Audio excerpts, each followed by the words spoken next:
इकरा हसन इस वक्त बिहार में है और लोगों से बार बार कह रही है कि तेजस्वी यादव को और दो, कांग्रेस को और दो, उसकी सरकार बनने जा रही है।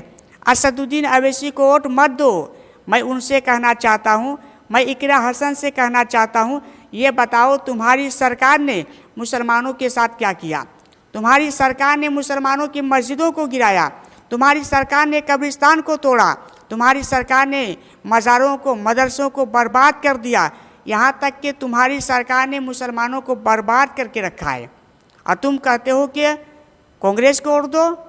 तुम्हारे बहकावे पर, तुम्हारे कहने पर तेजस्वी और केजरीवाल को वोट नहीं देगा, कांग्रेस को वोट नहीं देगा।